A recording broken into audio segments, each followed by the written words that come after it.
అనేది జరగదన్నమాట. సో దాన్ని రీస్టిమ్యులేట్ చేసుకొని మనం ప్రాపర్ మెడిసిన్స్ యూజ్ చేసుకొని రీస్టిమ్యులేట్ చేయగలిగితే మొత్తం టోటల్ హెయిర్ నార్మల్గా ఎలా ఉంటుందో ఆ ఏజ్ పిల్లలకి ఆ విధంగా వచ్చేస్తుందండి. సో ప్రాపర్గా మెడిసిన్ తీసుకుంటే సరిపోతుంది, కొంతకాలం వాడితే నార్మల్గా అయిపోయే ఛాన్స్ ఉందండి బాబుకి. థ్యాంక్ యూ సో మచ్ అండి. మరో కాలర్ రెడీగా ఉన్నారండి. Bheemaiah, hello hello hello Bheemaiah గారు. మేడం అదే మా మా వారికి మా భార్య మేడం బట్టతల వచ్చేసింది పూర్తిగా. ఓకే, చెప్పండి. ఏజ్ ఎంత అండి? Age 49 sir. ఏజ్ 40. భీమయ్య గారు టీవీ చూడకుండా మాట్లాడండి. సార్ అదే 49 సార్ ఏజ్. 49 ఇయర్స్. మొత్తం బట్టలు వచ్చిందంటారా? ఇంచుమించు సార్ 2 భాగాలు వచ్చేసింది సార్ ఇంతవరకు. ఓకే, అది కొంత జెనెటికల్ గా ఉంటుందండి ఆ విధంగా బట్టలు రావడం అనేది.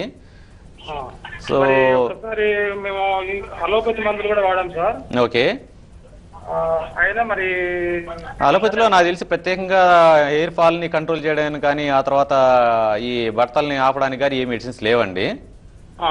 ఓకే, అలోపతిలో నాకు తెలిసి అయితే ఏమీ లేవు. బట్ టెంపరీ రిలీఫ్ కోసం అయితే ఏమన్నా ఉండొచ్చేమో కానీ మీకు హోమియోపతిలో డెఫినెట్గా దేర్ ఈజ్ సమ్ మెడిసిన్ అండి.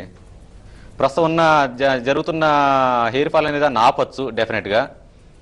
అట్ ది సేమ్ టైము కొత్త హెయిర్ని కూడా కొంత జనరేట్ చేయొచ్చు తప్పకుండా. ఏజ్ అనేది కొంత ఫ్యాక్టర్ అయినా కూడా ఇంకా నాట్ వెరీ లేట్, కొంత డెఫినెట్గా మనం ఇంప్రూవ్ చేయొచ్చు అండి.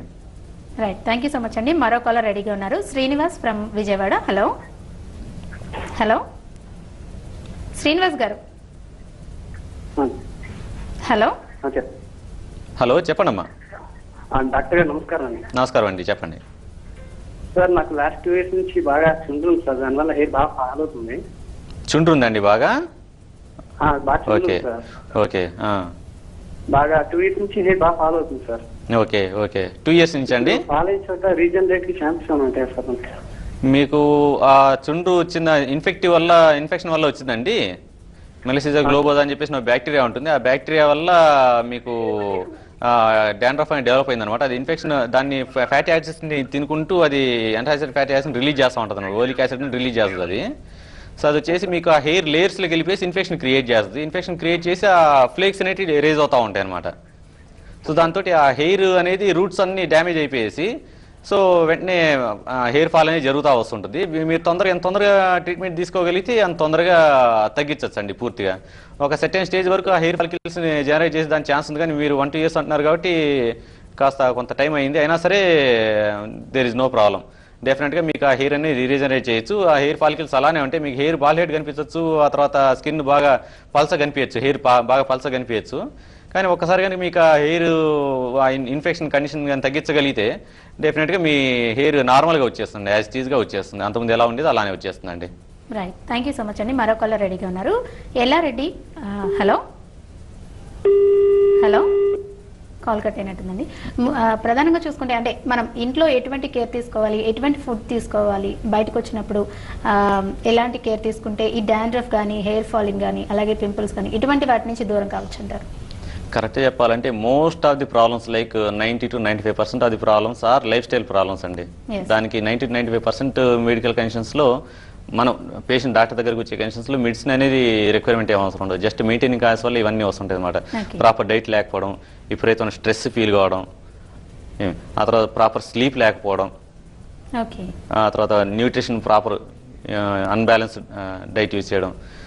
సో వీటన్నిటి వల్ల ఇవన్నీ వస్తుంటాయి. ఫస్ట్ మనం స్ట్రెస్ అనేది మోస్ట్ ఇంపార్టెంట్ థింగ్ అండి. ఇప్పుడు నవేడేస్ ఇప్పుడు ఉన్న పింపుల్స్ తీసుకోవచ్చు, ఆ తర్వాత హెయిర్ ఫాల్ తీసుకోవచ్చు, డాండ్రఫ్ తీసుకోవచ్చు. వీటన్నిటికీ స్ట్రెస్ అనేది మేజర్ ట్రిగరింగ్ ఫ్యాక్టర్ అయిపోయింది.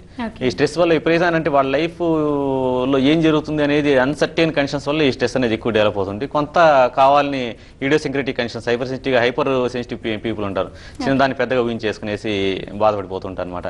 అటువంటి వాళ్ళు ఈ విపరీతమైన స్ట్రెస్ ఫీల్ అవుతుండడం వల్ల ఏమవుతుంటే కొన్ని హార్మోన్స్, స్ట్రెస్ హార్మోన్స్ రిలీజ్ అవుతూ ఉంటాయి.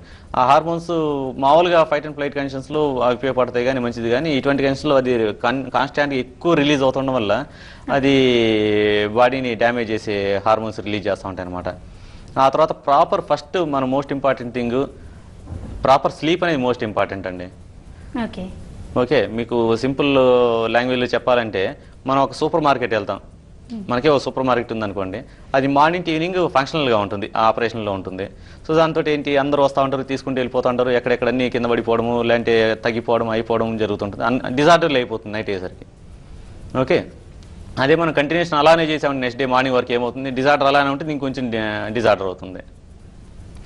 సో మనం ఏం చేస్తాము, సెకండ్ టైం తర్వాత ఈవినింగ్ 8, 9, 10 ఏదో టైంలో మనం దాన్ని షాప్ని క్లోజ్ చేసి ఒక 1 2 hours కూర్చొని మొత్తం ఎక్కడెక్కడ అయిపోయిందో మొత్తం అన్ని సర్దుకోవడం, కింద పడిపోయిన సర్దుకోవడం, అయిపోయిన స్టాక్ తీసుకొని పెట్టడం, మొత్తం అంతా ఆర్డర్ చేసి నెక్స్ట్ డే మార్నింగ్కి మొత్తం యాజ్ ఈజ్ నార్మల్ కండిషన్ తీసుకొచ్చి పెడతాం అనమాట. ఓకే, అందువల్ల అంటే ఏమని అర్థం, ఒక సెకండ్ టైం తర్వాత దాన్ని షట్ డౌన్ చేసి మనకు ఎంత టైం పడుతుంది, ఒక ఎక్కువ స్టాక్ అయిపోయింది అనుకోండి, ఎక్కువ స్టాక్ ప్రాబ్లం అయింది అనుకోండి, అంత కింద పడిపోవడం జరిగింది అనుకోండి, కొంచెం ఎక్కువసేపు పని చేయాల్సి వస్తుంది. అది తక్కువ డిజార్డర్ ఉంది అనుకోండి, తక్కువసేపు పని చేయాలి. అంటే ముందు రోజు మనం ఎంత స్ట్రెస్ అయ్యాము, మన ఎంత బాడీలో వేరెంటీర్ ఎంత ఉంది, సో దీన్ని బట్టి మనకి ఎంత స్లీప్ కావాలి. ఒక్కసారి మనం 2-3 hours 4-5 hours నిద్ర సరిపోతుంది, ఒకసారి 8-9 hours 10 hours 12 hours నిద్రపోతాం మనం. అంటే మన బాడీలో ఎంత రిపేర్ జరగాల్సింది అనే దాన్ని బట్టి మన బాడీనే డిసైడ్ అవుతుంది అనమాట మనకి ఎంత నిద్ర కావాలని.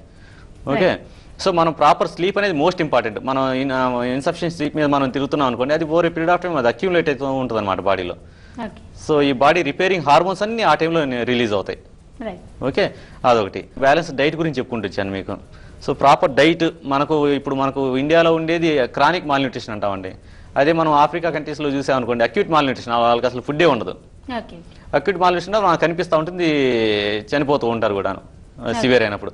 మనకి ఇండియాలో ఉండేది కొన్ని ఫుడ్ స్టఫ్స్ దొరుకుతూ ఉంటాయి, అంటే మనం జస్ట్ సర్వైవల్ కావాల్సిన కార్బోహైడ్రేట్స్ ఇటువంటి కొన్ని ఫ్యాట్స్ ఇటువంటి దొరుకుతూ ఉంటాయి. కానీ మైక్రో న్యూట్రియంట్స్ అనేటివి, మోస్ట్ ఎసెన్షియల్ అమినో యాసిడ్స్ అనేటివి, ఆ తర్వాత వైటమిన్స్ అని ప్రాపర్ ఇవన్నీ మెయిన్ ఏదైతే ఉన్నా అవి దొరకవు అనమాట. మనం విలేజ్లో పోయి చూసాం అనుకోండి, మనం ఇప్పుడు కొంత సిటీలో కొంత బెటర్, విలేజ్ పోయి చూసాం అక్కడ దొరకదంటే ఏమి ఉండదు. కానీ వాళ్ళని ఇప్పుడు మన టీవీలో ఎప్పుడైనా చూసినప్పుడు కూడా మనం వెళ్ళినప్పుడు కూడా వాళ్ళు ఎంత 30 years 20 years 30 years ఉంటుంది, వాళ్ళు ఎండిపోయిన కట్టిలాగా కనిపిస్తూ ఉంటారు, స్కిన్ అంతా ఫోల్డ్ అయిపోయేసి. ఎందుకంటే వాళ్ళు ఎక్కువ నేను చూసింది జస్ట్ రైస్ పెట్టుకునేసి దాంట్లో పచ్చడో లేదంటే మజ్జిగ రసం ఏదో వేసుకుని తినేసి ఫినిష్ చేస్తూ ఉంటారు. దాంతో వాళ్ళకి న్యూట్రిషన్ దొరకట్లే అనమాట. సో దాంతో వాళ్ళు తొందరగా డ్రై అయిపోతున్నారు అనమాట. Okay, so proper diet manage చేసుకుంటూ, ఆ తర్వాత హెయిర్ వీటికి ఫేస్కి వచ్చేసి పింపుల్స్ ఉన్నాయి, పింపుల్స్కి ఎక్కువ ఫేస్ వాష్ చేసుకోవడం, ఎక్కువ ఆయిల్ వస్తుంది అనుకోండి ఆయిల్ని వాష్ చేసుకుంటుండడం ఎప్పటికప్పుడు, ఆ తర్వాత కొంచెం డైలీ వన్స్ అన్న స్టీమ్ తీసుకోవడం చేస్తుంటే బాగుంటుంది. Right, thank you so much అండి. చూసారు కదండి, సరైన డైట్ తీసుకొని అలాగే పొల్యూషన్లో తిరుగుతున్నప్పుడు ఓవరాల్గా కవర్ చేసుకొని వెళ్ళడం వల్ల పొల్యూషన్ నుంచి హెయిర్ ఫాలింగ్ నుంచి దూరంగా ఉండొచ్చు. సరైన ఫుడ్ సరైన టైంలో తీసుకొని మంచిగా నిద్రపోతూ ఉంటే హెయిర్ ఫాల్ కానీ డాండ్రఫ్ కానీ ఇటువంటి సమస్యలు దరిచేరు. ఇది ఇవాళ హెల్త్ జోన్. మరో అంశంతో మళ్ళీ కలుద్దాం. నమస్తే.